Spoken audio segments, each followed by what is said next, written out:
Versículo 4 diz assim: e ele lhes respondeu, diga comigo assim: vede que ninguém vos engane. Amém? Amém. Olha para a pessoa que está ao seu lado, diga assim: o Senhor nesta noite quer falar conosco Senhor, nessa noite quer falar conosco a respeito de alguns enganos que a gente tem ouvido e visto que a gente tem por aí a a respeito da sua vinda e da consumação do século. da consumação do século. Amém? Amém. Podem se assentar.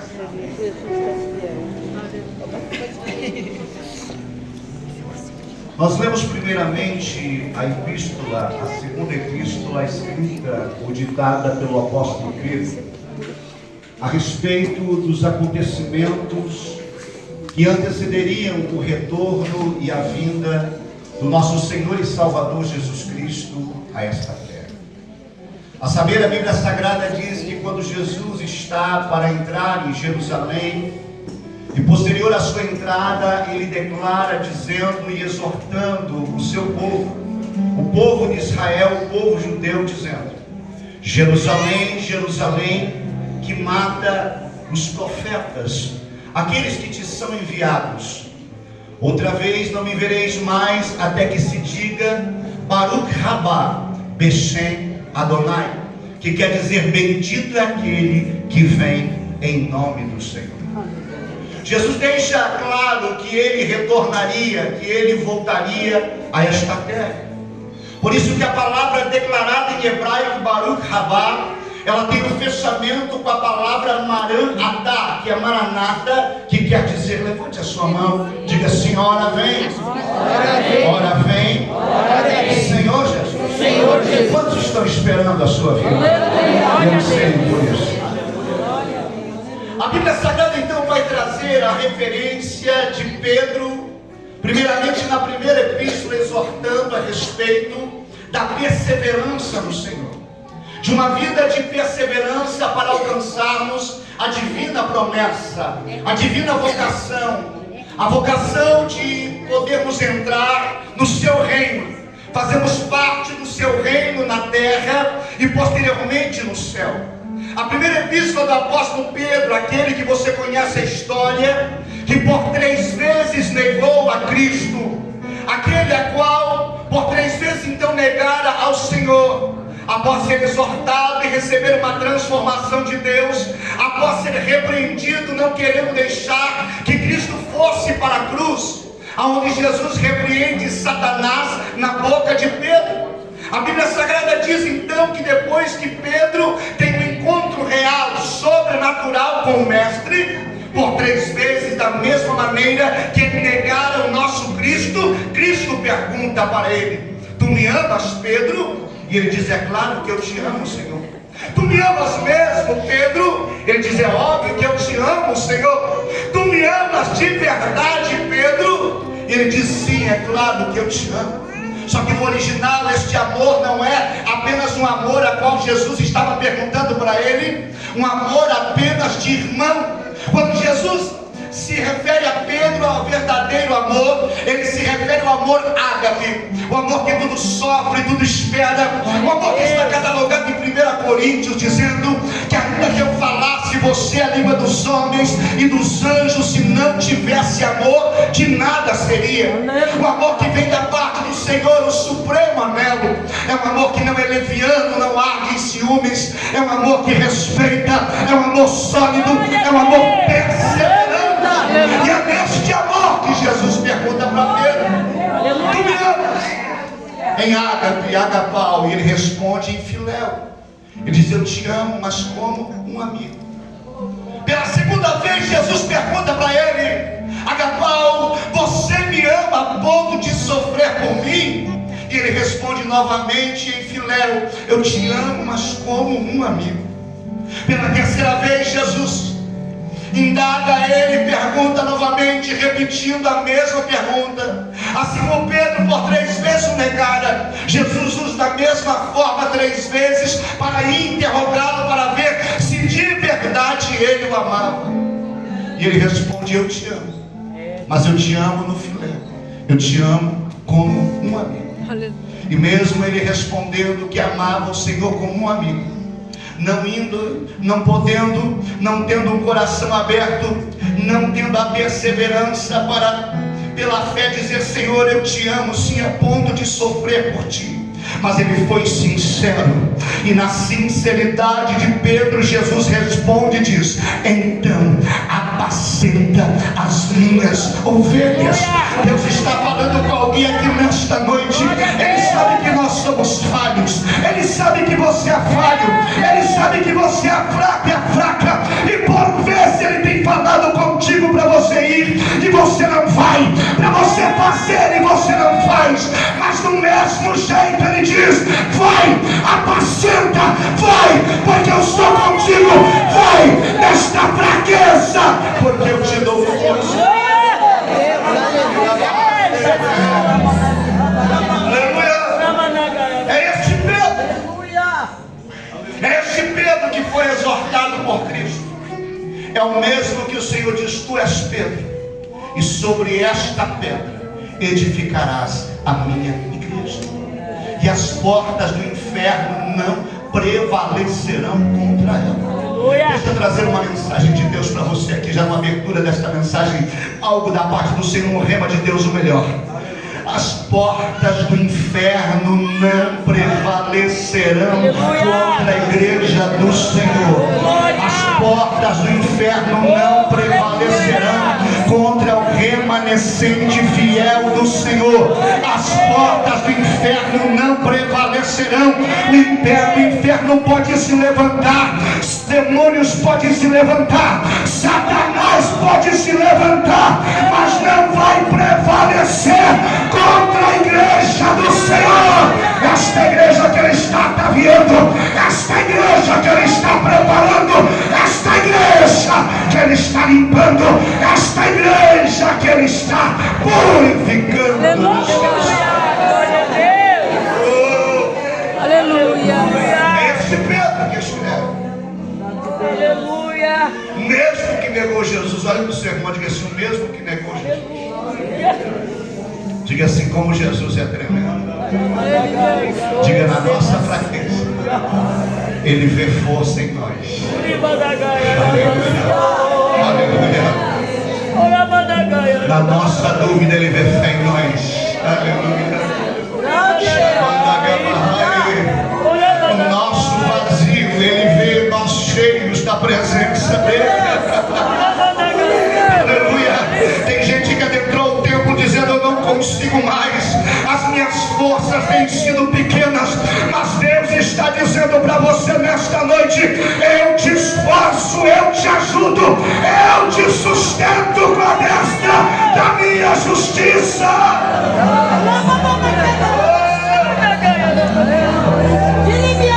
Esse Pedro que escreve estas duas epístolas. A primeira, trazendo a respeito da perseverança. Levanta a mão e diga assim: perseverança. Diga: perseverar. No amor, na fé, e no testemunho real, fiel e verdadeiro do Senhor. Quantos estão se esforçando para isso? Aleluia. Grande Deus. São quase 20 anos que eu prego a palavra do Senhor e a gente ministra em vários ministérios. Igrejas pentecostais, algumas comunidades evangélicas e algumas igrejas neopentecostais. E nesta tarde, quando o Senhor confirmar esta palavra ao meu coração, eu louvei o Senhor porque a nossa igreja é pentecostal, uma igreja que ama a palavra. Aleluia. Uma igreja que está atenta à palavra. E muitos não querem ouvir o que Deus quer falar conosco aqui nesta noite. Tem pessoas que estão correndo apenas atrás de bênçãos e de benefício.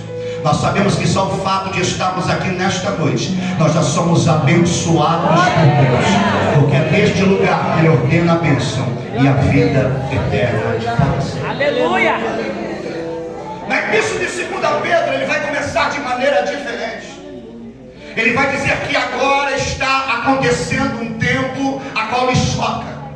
Um tempo que se inicia aonde começam a aparecer falsos profetas, falsos mestres, que começam a ensinar e distorcer a respeito da volta e da vinda do nosso Senhor e Salvador Jesus Cristo.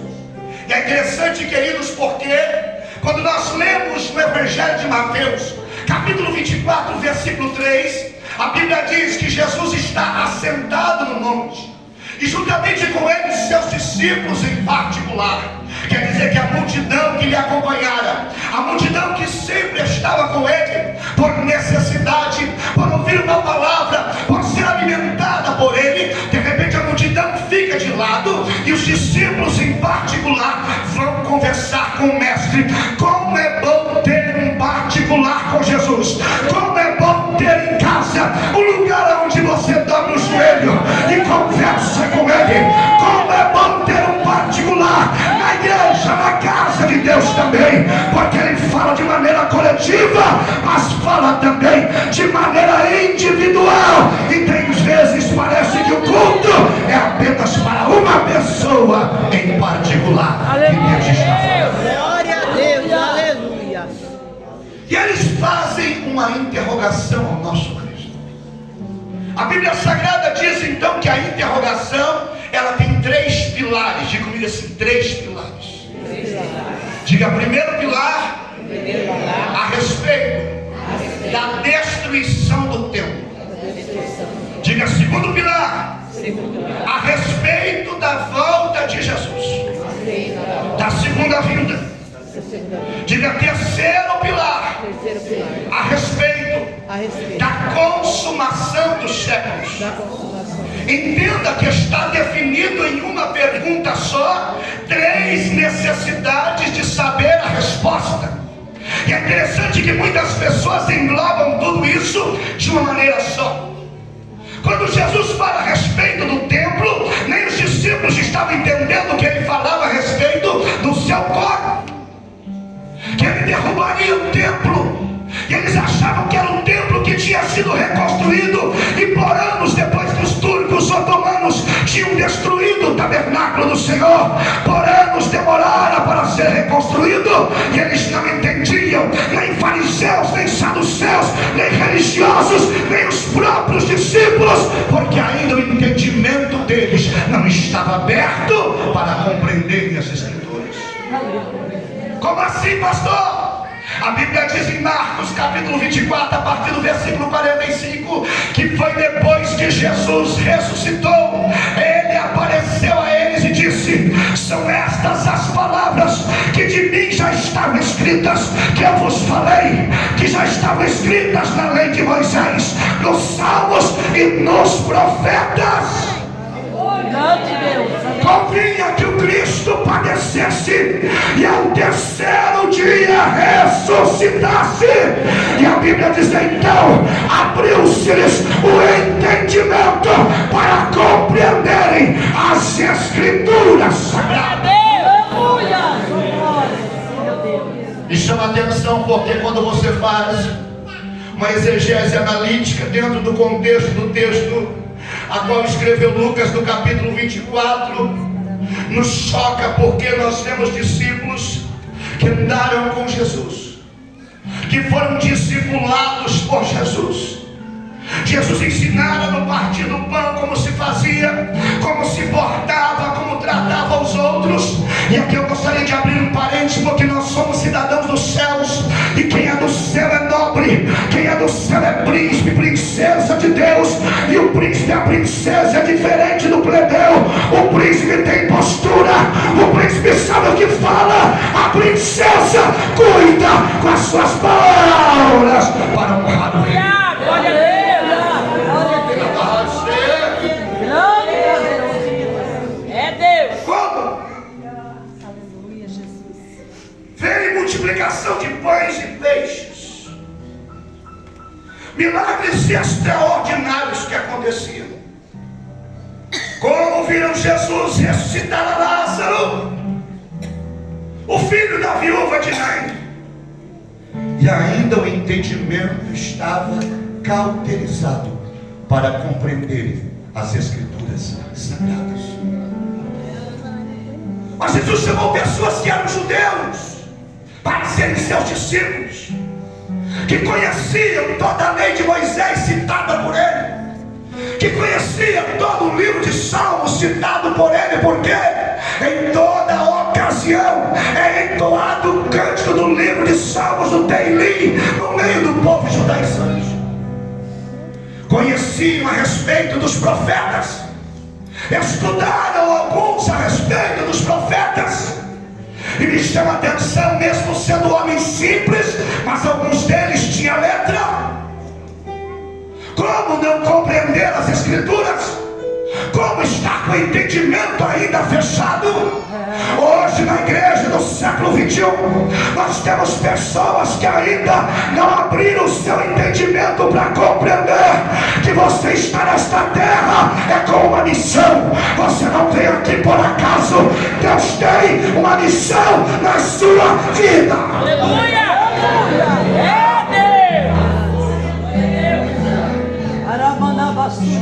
É Jesus! Glória a Deus! Aleluia! Pergunte para a pessoa que está ao seu lado, que assim já entendeu a missão que Deus tem contigo. Digo, está perdido ainda. Já entendeu?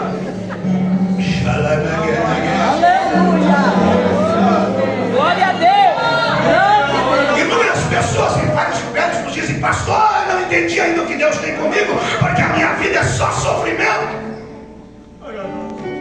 Eu tenho que falar para você que me ouve aqui nesta noite também, o que vai me ouvir, que está sendo filmado.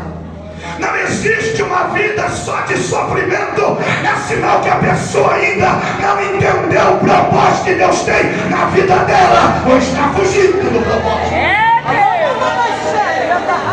Não existe uma vida só de choro, pois está escrito que o choro pode durar uma noite, mas a alegria virá pela manhã. Você não pode pensar num ciclo de sofrimento. Se está acontecendo isso, Deus está dizendo aqui nesta noite que eu começo a mudar o ciclo da sua vida.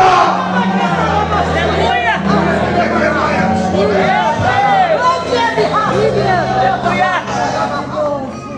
Seus discípulos estavam com o entendimento cauterizado, fechado, cerrado. O que dirá nós? Por vezes tem pessoas que leem a palavra, mas não entendem. Pessoas que meditam na palavra e não entendem. Conheço pessoas que dizem que já leram a Bíblia 30 vezes. Grande coisa, porque não é isso que está escrito. Está escrito: nesta lei medito de noite e de dia, de noite e de dia, de noite e de dia. Não é apenas ler por ler, é ler e meditar. É Jesus! Aleluia! Entendimento fechado. E é por isso que eles chegam a isso que nós precisamos entender. Primeiro, a respeito do templo, porque o Senhor falou que vai destruir o templo e em 3 dias vai levantá-lo. Como assim? Se por anos, de maneira, aleluia, estratégica, debaixo de uma engenharia, debaixo do apoio do império, demorou anos para ser restaurado, reconstruído, como em 3 dias farás isso? Impossível. Aleluia. Só que o pensamento, o entendimento ainda estava fechado. Ele não estava falando a respeito do templo que fora destruído por volta do ano 70 pelo general Tito Amando de Melo. Não, ele estava falando do seu corpo que desceria a sepultura. Aleluia, o templo do Espírito Santo somos eu e você. Aonde tem templo aqui nesta noite, levante a sua mão. Levante a sua mão, por isso que Paulo disse que o Espírito Santo habita em vós. Porque aonde há Espírito Santo há liberdade. Aonde há Espírito Santo há vazão para ser cheia da sua glória.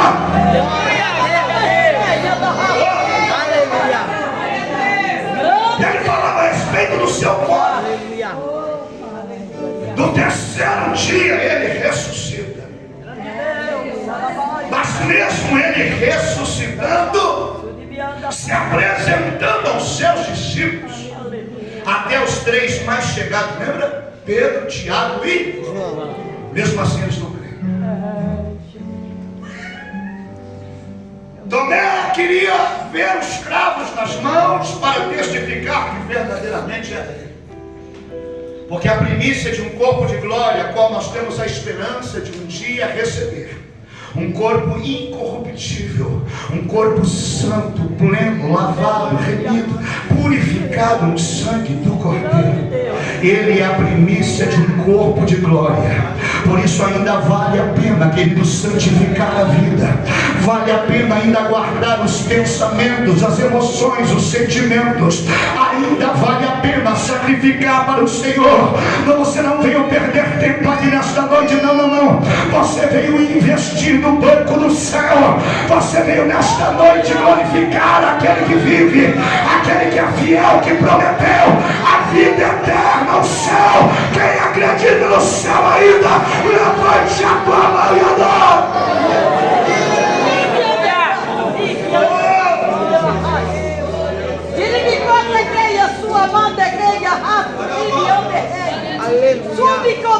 Alguns acreditam porque no ano 70 Jerusalém é destruída, o templo é destruído, os cristãos são perseguidos.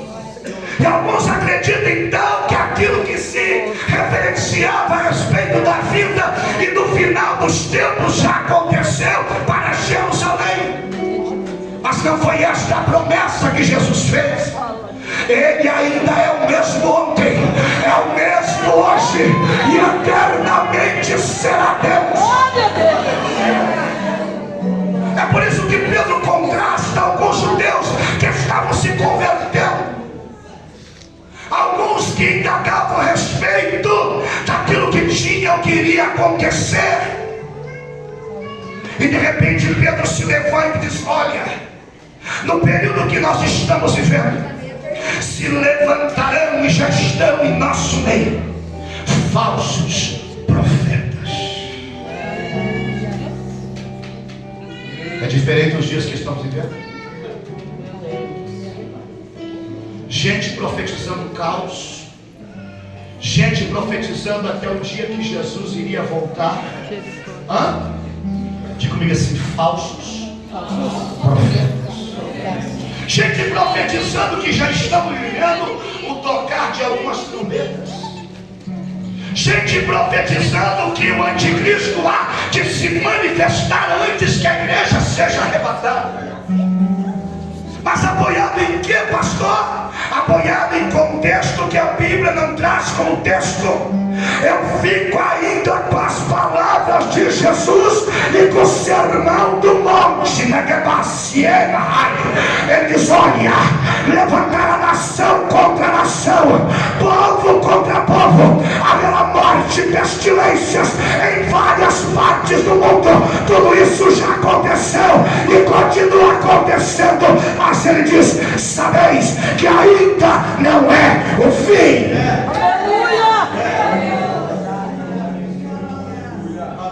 Apocalipsista se levantando em nosso meio. Pessoas que neste período de guerra de Israel que nós estamos intercedendo, quantos estão orando por Israel? Está escrito no Salmo: prosperarão aqueles que te amam, ó Jerusalém. Aleluia. Quer prosperar? Orem por Jerusalém. Aleluia. Mas tem gente neste período indo até Jerusalém para usar de benefício próprio. Apocalipsistas, pregando o que a Bíblia não diz, causando pânico e medo nas pessoas. Pastor, mas não é para ter medo destas coisas, não. A Bíblia fala que nós temos conosco o verdadeiro amor, que é Cristo nosso Senhor. E o verdadeiro amor lança fora todo o medo, todo o medo, todo o medo.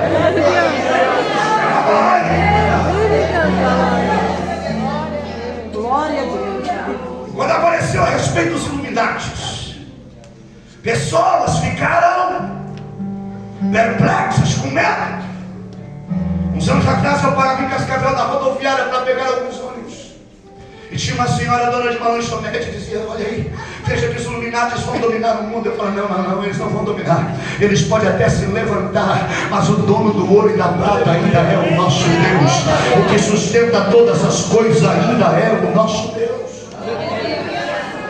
Veja que o anticristo vai se manifestar, mas não é o que a Bíblia diz. Eles já estavam preocupados no tempo de Pedro. Pedro se levanta e diz: filhinhos, não vos preocupeis com isso, porque o espírito do anticristo já está no mundo. Todo aquele e aquela que nega o nome do Senhor é pelo espírito do anticristo. Olha para a pessoa que está ao seu lado e diz: Pedro não se preocupou com o anticristo. Pelo contrário, ele falou que o espírito do anticristo já está no mundo e não é de agora. Todo que nega o nome de Jesus é pelo espírito do anticristo. Quer dizer que todos aqueles que não aceitam a Cristo como único e suficiente Salvador é por causa do espírito do anticristo. E é interessante que a gente não pode cobrar deles aquilo que eles não têm. Às vezes a gente quer cobrar das pessoas aquilo que elas não têm. A Bíblia diz que elas não têm o Espírito Santo no mundo. Por isso que o mundo não sente como nós sentimos, porque nós temos um Espírito que ainda nos convence. Convence do que, pastor? Da justiça, do pecado e do juízo, para não sermos condenados. Glória a Deus. É Deus. O primeiro pilar, o primeiro episódio aconteceu, diga comigo assim, aproximadamente 70 depois de Cristo. Diga, depois da morte de Pedro, crucificado, de cabeça para baixo, porque não julgava ser digno de ser crucificado como Cristo. Aleluia. É no ano 70 aproximadamente que acontece a destruição de Jerusalém. É no ano 70 que representa que todos esses feitos já aconteceram. E você encontra alguns teólogos, algumas pessoas que dizem: não, esse negócio de dizer que Jesus vai voltar, não vai. Esse negócio de dizer que haverá final dos tempos já foi para Jerusalém, ela já foi destruída, o tempo já passou. Mas não é o que Cristo quis dizer dentro do seu contexto. Jesus falou sim a respeito da sua segunda vinda. E como será a preparação para a segunda vinda? Levante a sua mão e diga assim: os fundamentos da terra serão abalados. Diga, as bases serão abaladas. Diga, haverá colapso político, econômico, religioso sobre a terra. Aleluia, aleluia. Alguns estão preocupados com o anticristo, estão dando mais um nome agora. E tem gente ganhando dinheiro com visualização de vídeo na internet com isso. Alguns ganharam dizendo que era Barack Obama que seria o anticristo. Outros diziam que o Macron seria o anticristo. Agora estão colocando um outro jovem rapaz. Nós vimos hoje dizendo que é o anticristo. Se o Espírito de Deus que está em mim está em você, ele vai testificar se é ou não é. Agora presta atenção. A Bíblia diz que o mesmo Espírito que está em mim, ele tem que testificar com o Espírito que está em ti, que somos filhos de Deus. E a Bíblia diz que se ele pudesse, enganaria até os escolhidos, mas ele não pode, não tem este poder. Portanto a igreja ainda tem discernimento de Espírito. Não será enganada.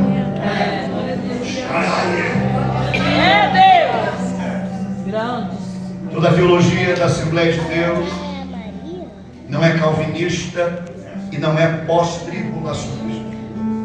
Mas infelizmente estão entrando alguns doutores, que se dizem doutores, pregando isso até dentro das nossas igrejas, causando pânico e medo nas pessoas, apoiados não no sermão da montanha, nas palavras de Jesus, mas em outros contextos da Bíblia Sagrada. Pastor, mas aonde estão os outros contextos? Um dos contextos está relacionado à última semana de Daniel. Ele começa a profetizar no Antigo Testamento. A última semana representa 7 anos. E nesses 7 anos, segundo o que está escrito, e a interpretação teológica verdadeira e bíblica, porque a maior interpretação não são livros, mas é a Escritura interpretando a própria Escritura, Bíblia interpretando Bíblia. Está dizendo que primeiramente a igreja como um todo, em Malaquias, quando fala que Jesus virá com sabão de lavadeiro, com fogo de ourives, está dizendo sim que Ele retornará, que Ele virá, mas todas estas coisas acontecerão, aleluia, depois que a igreja for arrebatada.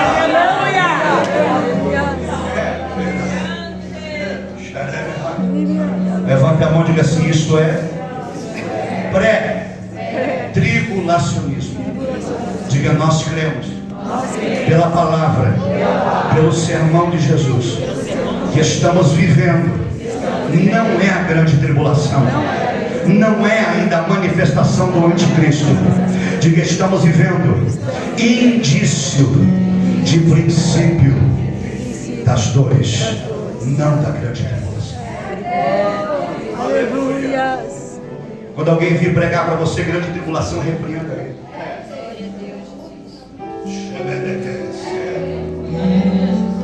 Se o próprio Cristo deixou afirmado que tudo isso que está acontecendo em nosso cenário ainda é o princípio das dores, é sinal que ainda não é a grande tribulação, igreja. Entenda. Por isso que a igreja está a cada momento, a cada passo mais próxima do arrebatamento. O arrebatamento é iminente. Quem já partiu, quem já morreu, já está, é o Decalamaia, já encontrou com Ele. Alguns para a honra, outros para a desonra. É por isso que Paulo escreve aos Tessalonicenses: não vos entristeçais acerca daqueles que já partiram com Cristo, porque aqueles que partiram com Cristo, quando Jesus voltar, Ele tornará a trazer com Ele. E olha a esperança de Paulo: e nós, os que ficarmos vivos, seremos arrebatados nos ares, e estaremos para sempre com o Senhor.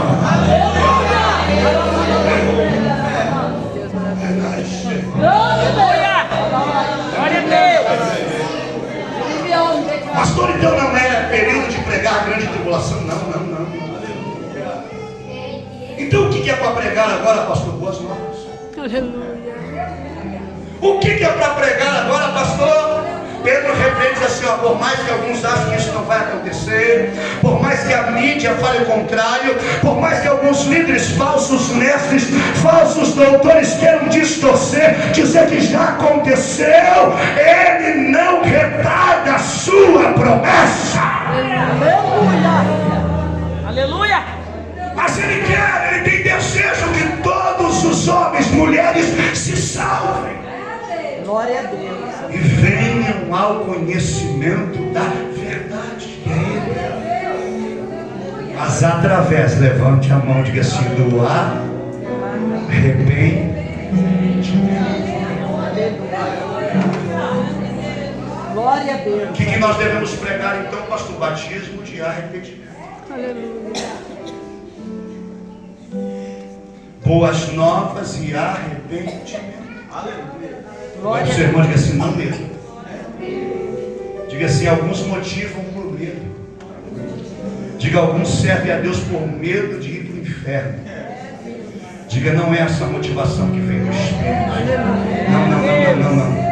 Ele nos livra do inferno. A motivação que você tem de servir a Ele é por quem Ele é, pela sua presença real, majestosa em nosso meio, pelo seu poder, a sua triunidade do Pai, do Filho, do Espírito Santo. Aleluia. Glória a Deus! Glória a Deus. Aleluia, Jesus! E alguns querem pregar medo. Nas aulas de oratória, de retórica, de eloquência, a gente até ensina que o medo pode motivar as pessoas a um objetivo. Mas Cristo não quer que a gente sirva a Ele por medo. Esse não é o Evangelho de Jesus. Notou que há algumas instituições religiosas que eles procuram manter as pessoas dentro delas por medo. Olhe para a pessoa que está ao seu lado e diga assim: este não é o Evangelho de Jesus. Diga: Jesus disse que se Ele nos libertar, verdadeiramente, nós seremos livres desta escravidão, livres do pecado. E nesta liberdade não é ocasião para pecar, não. Esta liberdade é para servir a Deus em amor, andar em amor, andar em integridade, andar em honra, andar glorificando, testemunhando, exaltando o nome do Senhor, dizendo: eu Cristo Necalaia, que eu sirvo ao Senhor por quem Ele é, eu sirvo ao Senhor pela minha salvação, eu sirvo ao Senhor porque Ele é amor, eu sirvo ao Senhor porque Ele se entregou na cruz do Calvário por mim, eu sirvo ao Senhor porque as boas novas me salvaram e vai salvar pessoas, eu sirvo ao Senhor porque eu me arrependi dos meus pecados, porque reconheci o senhorio e o sacrifício do Senhor, não por medo do inferno. Aleluia. Glória a Deus. Tuas grandes. Aleluia. Meu pai partiu com 82 anos aqui em Toledo, alguns anos atrás. E ele esteve na igreja evangélica e algo que chocou ele, um irmão, um obreiro, que falou assim, ele perguntou como que se refere a essa questão de inferno. E o meu pai ainda não servia ao Senhor. E ele diz assim: o inferno está no primeiro passo que o Senhor tem. E aquilo chocou ele. Ele falou: então a pregação do evangelho é inferno, não é certo. Ele criticava, ele dizia assim: eu não gosto de ir a alguns cultos onde ficam falando mais o nome do inimigo do que o nome de Jesus. Aleluia. Meu pai era filhado de padre, estudou com padre, foi seminarista praticamente quando era criança. Aleluia. Ele conhecia a palavra, a parte da palavra, não digo como um todo. E ele dizia assim: olha, tem muita coisa que eu vejo no meio deste povo, que eu tinha um desejo que fosse diferente. O que é, por exemplo, que não ficasse dando ênfase ao demônio e a Satanás, porque o dono da igreja é o Senhor, que a remiu, que a lavou com seu sangue. Satanás já foi derrotado, aquele que pisou na cabeça da serpente já venceu por nós. Aleluia.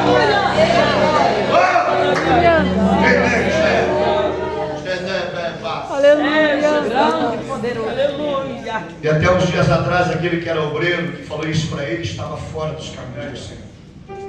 Olha para o seu irmão e diga assim: ele estreitou tanto o caminho, que nem ele passou. Diga: saiu do caminho do Senhor. Diga: servir a Deus por medo do inferno. E a boca fala do que o coração está cheio. É, Jesus. Aleluia. Deus e poder. Quer conhecer o religioso dentro da igreja? Aquele que estreita as coisas para os outros. É Deus. Grande, poderoso. Mas mas a palavra tem estreito sim, mas não é só de estreito. A palavra é de liberdade em Cristo Jesus. Aleluia. A palavra de doutrina, sim, doutrina bíblica, não doutrina de homens, de instituições. Aleluia. Então a boca vai falar do que o coração está cheio. E nós temos que cuidar com isso. Temos que nos arrepender dos nossos feitos, das nossas falas, das nossas falácias, das nossas interpretações.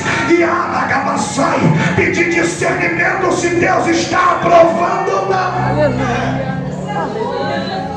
É Deus.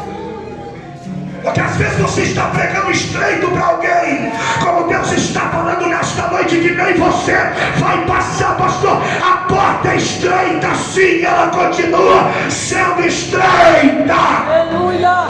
Glória a Deus. Mas se fosse estreita demais, ninguém se salvaria.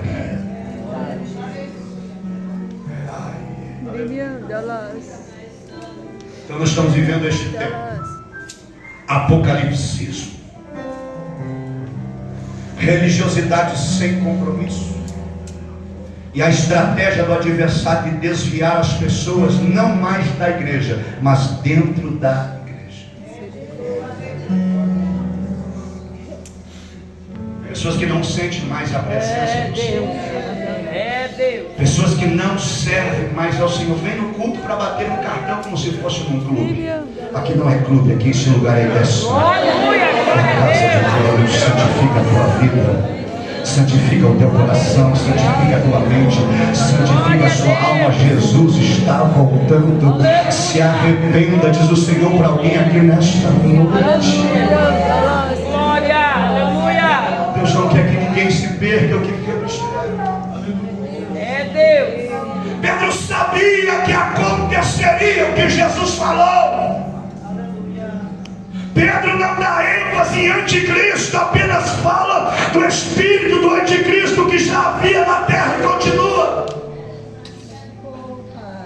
Mas ele vai dar ênfase à promessa da vinda do Senhor. E ele vai dizer: muitos escarnecedores continuarão escarnecendo. E quando Pedro fala para estes, infelizmente, irmãos, não está falando para os de fora, para os de dentro da igreja, que estão escarnecendo a palavra do Senhor. Aleluia, glória a Deus. Tem gente que diz assim: não, só um pouquinho, não faz mal. É Jesus. Só um gole de bebida não faz mal.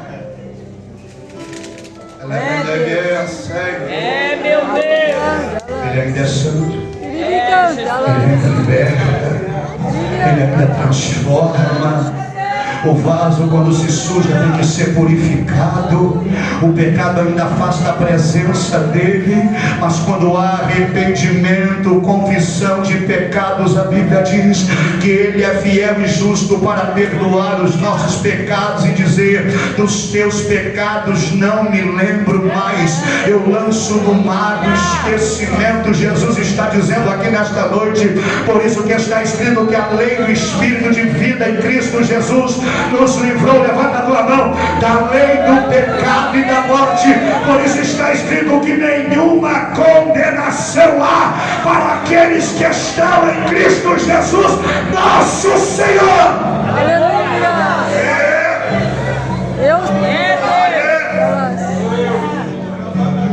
Indício de princípio de dores é o que a gente está vivendo. Esquece esse negócio de tocar trombeta. Esquece esse negócio de manifestação de anticristo.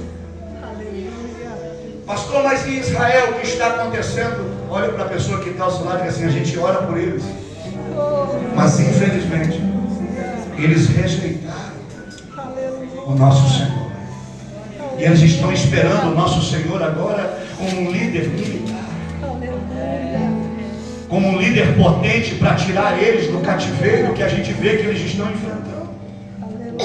Então, obviamente que isso é um indício, sim, da volta de Jesus. Mas antes que tudo isso aconteça, pastor, mas os sinais da figueira que floresceu, a Israel foi arrestado em 1948, 70 anos é uma geração, 2018 já confirmou a geração. Isso é apenas um sinal.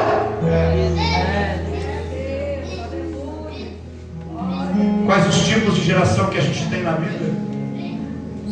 Olha para o sermão, diga assim: diga antes de Abraão, diga 900 e poucos anos, dá quantas gerações?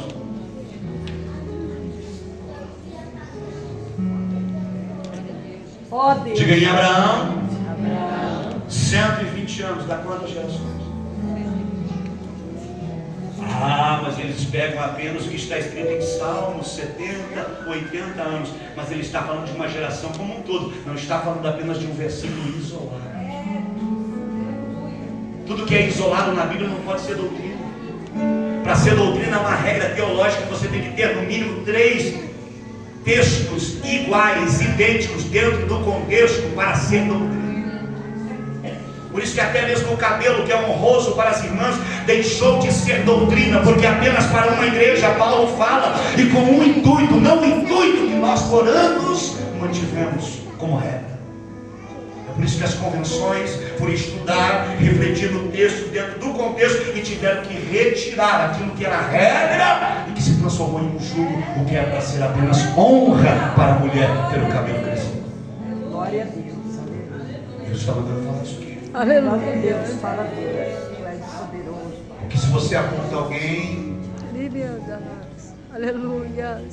se aponta com um, esquece que tem três apontando para você, como diz aí, não pedindo misericórdia. Olha o sermão, diga assim: afasta apontar os defeitos dos nossos irmãos. É, Deus, é verdade. Espera aí, não somos membros do mesmo corpo. Aleluia. Não somos a mesma noiva que está se preparando, se ataviando.